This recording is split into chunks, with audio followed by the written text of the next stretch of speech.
Retomando aí a nossa aula, nós temos... Pode passar? Velocidade é igual a lambda vezes f.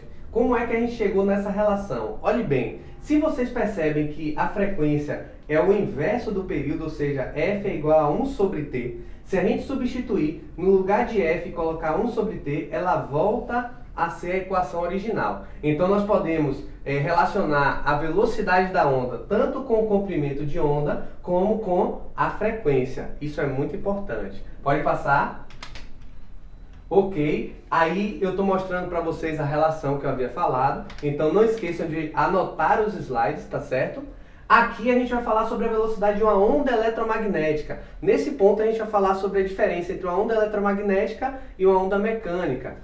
A velocidade de uma onda eletromagnética, a velocidade da luz, ela é conhecida como c, porque ela é um valor constante para todos os lugares do universo. Mas por enquanto eu não vou falar sobre isso, eu vou falar sobre a diferença entre essas ondas. Uma onda eletromagnética, ela possui a característica de poder se propagar em qualquer lugar, seja meio material, seja o vácuo. Por exemplo, no espaço a gente percebe que a luz consegue se propagar.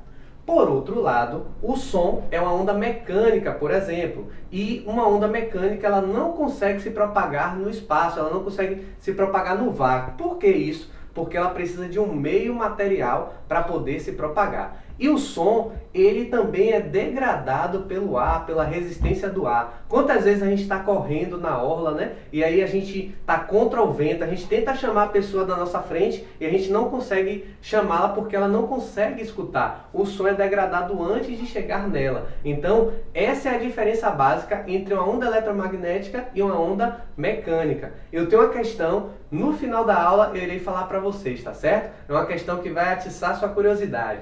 Vamos lá, pode passar.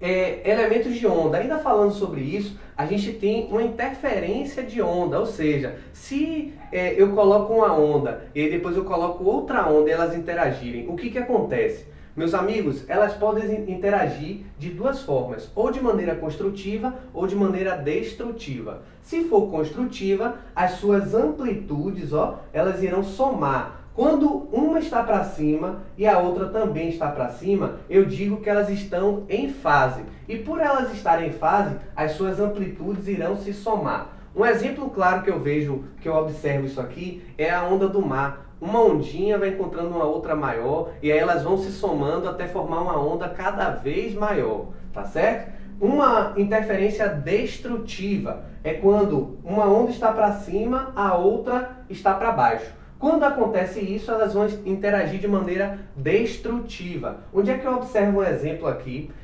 Eu observo no avião, por exemplo, a gente tem que colocar o celular no modo avião. Eu vou falar para vocês disso lá na frente, aguardem aí, tá bom? Pode passar.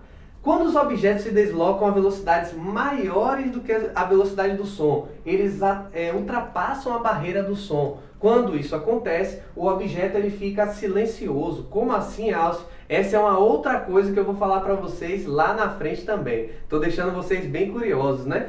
É o seguinte, nessa aplicação aqui, eu não consigo deixar de lembrar do raio. A gente está enfrentando dias muito chuvosos ultimamente, né? E aí, perceba que quando você olha para a janela, primeiro você observa o clarão e depois você observa o trovão. Mas qual é a diferença entre raio, trovão e relâmpago? Essa foi uma questão que eu já falei algumas vezes para vocês. Vou relembrá-los agora. Raio, galera, é a composição do relâmpago e do trovão. Relâmpago é a luz que nós observamos e o trovão é o barulho que escutamos. Qual é o que chega primeiro?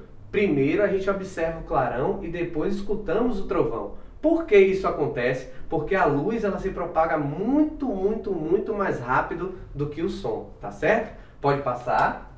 Ok. Aqui a gente vai falar sobre uma aplicação importante do Enem, na verdade duas. Olhe bem, aqui é a faixa de audição humana e a gente está falando esses valores aqui em frequências, eles estão sendo medidos em hertz, tá certo? Que está no sistema internacional. A faixa de audição humana, ela compreende aí do 20 Hz até o 10.000 e pouquinho. Depois disso, nós não conseguimos ouvir e antes disso também não. Quando a frequência ela é mais alta do que é permitido pelos seres humanos, a gente chama isso de ultrassons, ou frequência típica do sonar. Já vou falar sobre isso. E quando a faixa de frequência ela está abaixo da nossa faixa de audição, a gente chama de infrassons, tá certo? Percebeu aí a diferença? Olhe bem, uma aplicação interessante sobre isso é a questão da radioterapia. Minha mãe, por exemplo, ela é técnica de radioterapia, então ela trabalha com pacientes que vão receber essa quimioterapia. O problema, meus amigos, é que quando o paciente recebe grande radiação, ele acaba ficando mais fraco. Por que isso acontece? A radiação que eles recebem, ela tem uma frequência muito alta. Lembra do The Flash? Quando eu tenho uma frequência muito alta, o meu comprimento de onda vai ficar muito baixo. E aí, por ter uma onda com comprimento de onda muito baixo, acredita-se que é possível atravessar as células. E aí, se você atravessa as células, você pode acabar matando elas, ou seja, matando as células cancerígenas. Qual é o risco com isso? Por que é tão ruim fazer a quimioterapia? Porque a radiação ela não faz distinção. Então ela pode matar tanto as células boas como as células ruins, tá certo? Então essa aplicação é uma aplicação que pode de verdade cair no Enem. Então fiquem atentos. Outra coisa que já caiu bastante no Enem foi a questão do sonar. O sonar foi uma criação maravilhosa do homem, só que não foi o homem que inventou isso. Isso veio dos animais. Os golfinhos, eles possuem um sonar. Eles possuem a ecolocalização. Eles usam isso para encontrar objetos. E aí o ser humano adaptou isso à nossa realidade. E aí hoje nós temos aplicações marítimas, né? O sonar ele é bastante usado, ele é usado em larga escala. Quando você usa um submarino para encontrar algum objeto, eles fazem isso. Beleza, pode passar aí para mim. Ok. Só para a gente finalizar nossa aula, vou falar para vocês sobre alguns tipos de radiação. Nós temos radiação gama, que são emitidas por materiais radioativos, usados para tratamento de câncer e de muitas doenças na pele. Raio-X ajudam os médicos a tratar e a diagnosticar doenças.